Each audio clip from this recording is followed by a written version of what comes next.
Hey, welcome to a new video. I've had major headache this morning, man. Just the earbuds I'm selling, I've had problems with Amazon, but it's all sorted now. I've patented it all and whatnot. Today's video is going to be about engine tuning. Now, I haven't made an engine tuning since the last one. It's got the highest views on this channel. I don't even know why, but yeah, it's got loads and loads of views. What I want to do in today's engine tuning video is show you guys, like at a basic level, how the fuel system works inside an engine. So for today, I'm going to show you something called a Funktionsrahmen. A Funktionsrahmen is a document from Germany, from Bosch, that corresponds with an ECU. Wait one sec, I'm going to get an ECU.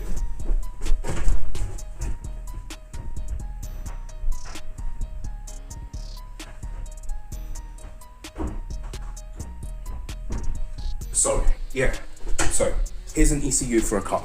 This is the engine control unit. VAG MED 17.5.5, that's just what the ECU is, and TFSI, so it's a turbo stratified fuel injection engine, which is a lie because TFSI isn't even real, because a TFSI engine, like a 2-litre TFSI engine, doesn't even go into stratified mode. And that's another document, so you have to study the SSP. So for every car you tune, this is a 1.4 TFSI, MED 17.5.5. Yesterday, I did a 1.4 TFSI with MED 17.5.2.1. There are so many different variants of these, and each one comes with its own Funktionsrahmen. So I'm going to explain what the Funktionsrahmen is. I'm going to stop the video and just point to this screen and give you a brief explanation. Then I'm going to open up VinOLS, which is the software that is professional engine tuning software. So I'm going to show you VinOLS, and I'm going to show you these fuel maps and try to explain as best as I can. There's so many people who have tuning companies, there's so many people who set up doing remapping, and they won't study how the software works. So they generally invest in a dyno, and then they play the percentage game, which is you sign a disclaimer and they will push these different maps that they can find and see how the car reacts by testing it. So they'll do a dyno run and be like, oh no, that's running lean. So you've just adjusted figures that you don't understand, and now that person's car is running lean on a dyno at full throttle. Then you're going to adjust it again and adjust it again and adjust it again. In this car, I can control the fuel so that it always does what I want it to do, regardless. It could be regardless, so irrespective of temperature, irrespective of altitude, there's all this information that's in here. Barometric pressure, intake air temperature, rear temperature. I can just say, do this. So there was a Ford Focus ST from a guy from where I live, and he went to Surrey Rolling Road, which is a popular rolling road place. And they were like, how the hell did he do the fuel like this without a dyno? And then there's another guy who had an Audi TT who went to a Revo company in Essex. I don't think he believed me, or he wanted more power. And they were like, how did he get this power and torque and an AFR curve like this without a dyno?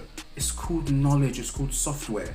All this is maths. Inside this ECU is 16-bit decimal software. I can read through the software. I can even read the maps in 8-bit as well. Like, I've taught myself to read the language. I can't find all the maps in 8-bit, but like ignition timing would be called Zündwinkel Kennfeld. It's all in German, so again, you've got to learn another language. But yeah, I don't want to keep talking too much. Put this down, I'm gonna grab the phone. I just want to show you what it is, what the Funktionsrahmen is at a basic level. Then I'll open up VinOLS and we'll have a quick look at that. But that's the video for today. Yeah, let's go. Okay, Bosch Funktionsrahmen. You can see here, Audi MED 7.1 Funktionsrahmen, so ME 7.1 Bosch Funktionsrahmen. I'm not going to go too deep on it. I just want to show you this. This looks like a circuit board. If it will zoom in, it looks like a circuit board, yeah? This is how all the maps work inside the ECU. So you have to study this document purely for ME 7.1. Once you've studied it for ME 7.1, you have to study it for ME 7.1.1 because it's different. Then you have to study ME 7.5 and then look at the Porsches, Bosch ME 7.8. And then you get an Opel Astra VXR, That's Bosch ME7.6.2. It's all Bosch ME7, but there are so many variances. Now, here, these are maps. So let's say, for example, you look at a functions Raman. It looks like an electronic circuit board. It just looks like a circuit board, but what it is a bunch of instructions that says, oh, you can run this map for this time, but when it gets to said temperature, flip to this map. Oh, you can run that map now for this time, but when this condition happens, I need you to change. And that's all it is. It's a circuit diagram of the actual maps. So here, Beispiel, what they're writing there is an example. And oh, it's also it's in Deutsch, it's in German. So there are people who translate these documents, but you have to learn it for each car. This is why most tuners who call themselves a specialist, for example, not all the time, but they will pay somebody like me for a map pack on one car. So they'll send me an original file. I will list all of the map areas that they need and give them a stage 1 example. So now they own that ECU. Whenever someone visits them, they can always tune that car. Call it a 1.8 turbo, for example. That's what the engine we're going to be looking at today. Once they've got that and they own it, they set up their company and call themselves a specialist, but they've only sort of vaguely picked up the information on one ECU, and most of them never even adjust the map areas because they don't know how and they don't know what it means. So yeah, it's a lot to take in. So most people study 1 or 2 ECUs.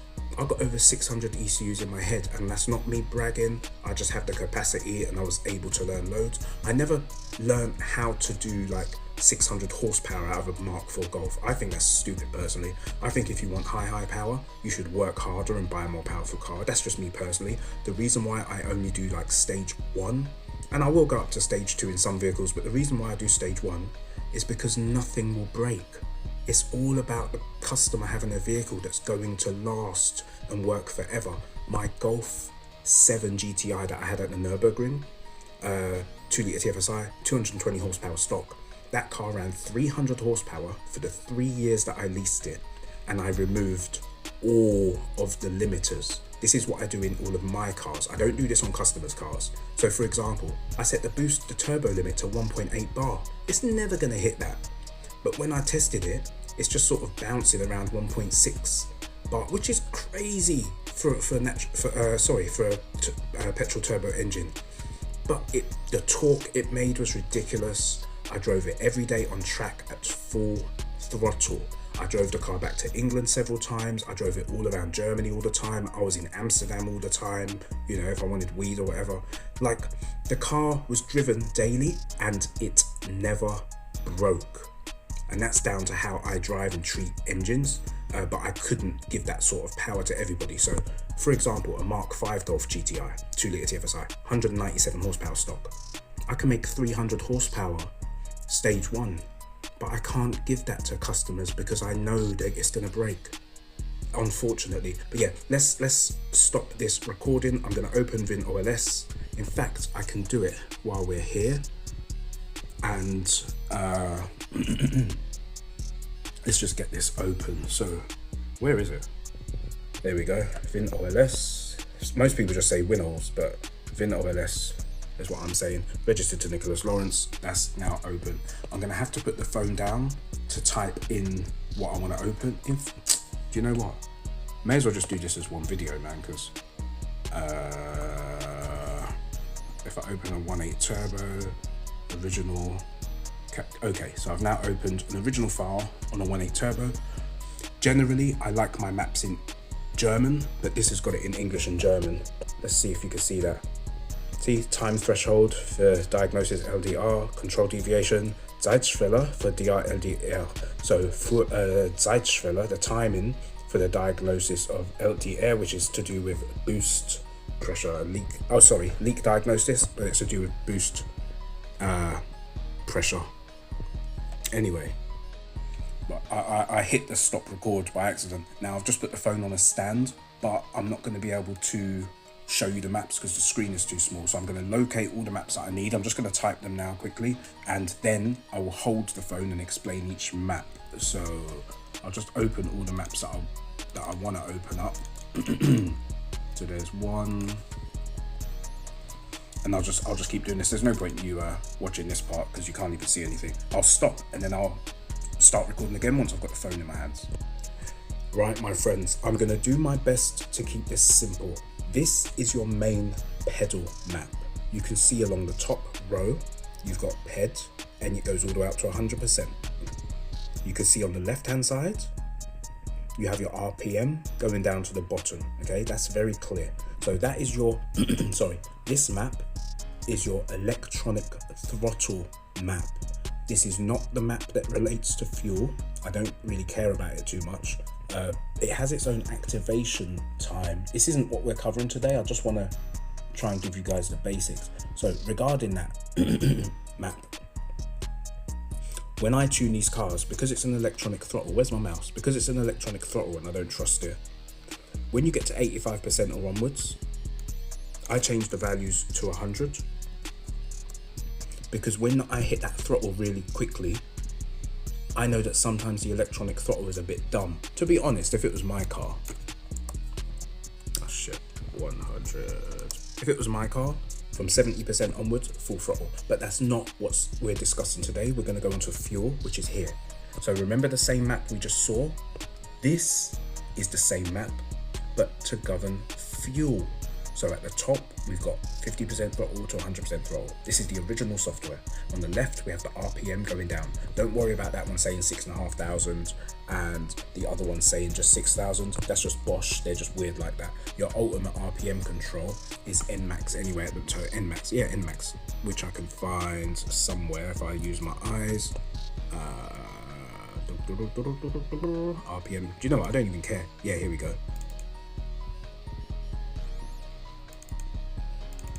So I'm just opening all these maps. Maximum engine speed, 6,600.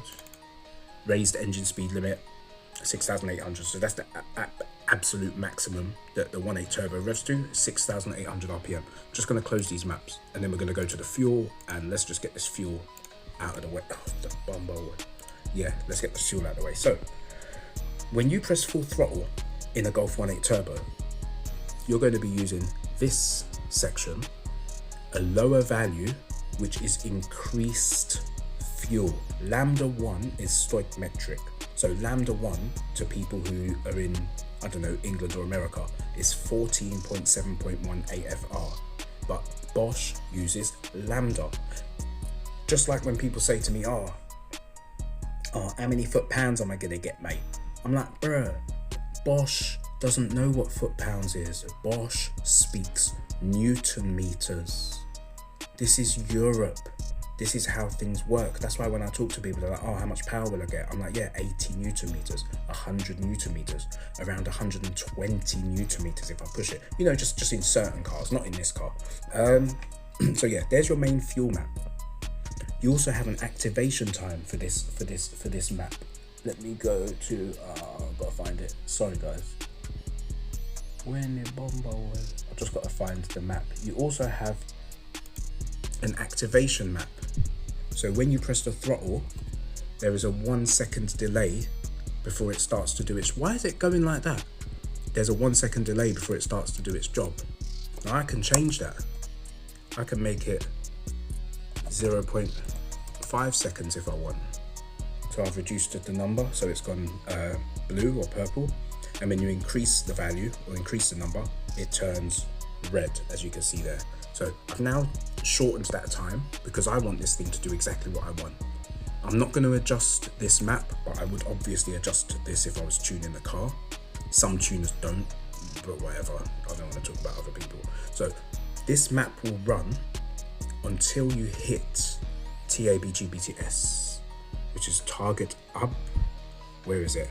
Abgastemperaturschwelle. Wow, I've come off it. Come on, where is it, mate? Yeah. Oh, it's not even zooming in. I'm so sorry, man. It's not picking up the image. It's just, yeah, it's not zooming in well. There we go. TABGBTS. EGT threshold for component protection. Abgastemperaturschwelle für Bauteileschutz. What this map is saying, EGT threshold. Let's click on it. This means we are running and I'm sorry to go on or sound a little scatty with it, but we are running this fuel map and we're running it. However, when the vehicle reaches a certain temperature, and in this vehicle, 400 degrees. Oh, come on, man. I don't know why this isn't zooming in. I'm sorry, people. When you reach 400 degrees, you will no longer use Lambda Fahrer Wunsch. This map will cancel. Remember I said it was like a circuit board? Now we're going to move on to Lambda für Bauteile-Schutz. Now look at this map. This is much bigger and it is much more intricate. You have load at the top, not throttle position. You've got load. It goes from 10% up to 150. Sorry, it's not a percent, even though it's got a percentage there, but from 10 up to 150. And on the left, you have your RPM. Now look at the fueling. When you're cruising, it's just very slightly leaner in certain conditions. But if we go to our full power, which will be our full throttle, so this is what we're concerned with, you can see that it's no longer running 0.945 lambda along the entire thing. It is increasing the lambda, it's increasing the fuel. So it's adding more fuel as you go up the RPM range to protect the engine, to protect the catalysator, to protect the components. That's why it says, I can't remember what it is in English. What's it called in English? Wow. But that's how much I just don't do it. Okay. Is that what it's called? Let me get it up just so I can read it. I'm so used to saying it in German. Desired AFR for component protection. So it's written in as desired AFR, but it's in lambda. And I think this might be where people get confused. These are lambda values. They are not AFR values. But I know it as lambda for Bauteile-Schutz, but here it says lambda soll for Bauteile-Schutz, which is for component protection. Cool. So that's basically how the fueling system works. You have your first map, you have Lambda Fahrer Wunsch, you have your activation time. Yep, this is the fuel that we're running. The car is 150 horsepower. It does run lean, but it's fine. The engine won't break. It's designed to run like this. But when the engine gets hot, it overfuels to make sure that it never breaks. This is the intelligence of Bosch. Like, I love all this shit, man. I'm nerdy as hell. I love how it works. I love all this. I think I covered Zunfinkel Kenfeld. I think I covered in ignition time in the last time I made a video. But yeah, there you go. That's the fueling system in a Golf or VAG if you're in England, or VAG if you're in Europe. That's how the fueling system works at a basic level in a Golf Mark IV 1.8 turbo. Thank you for watching. I'll catch you guys in the next one.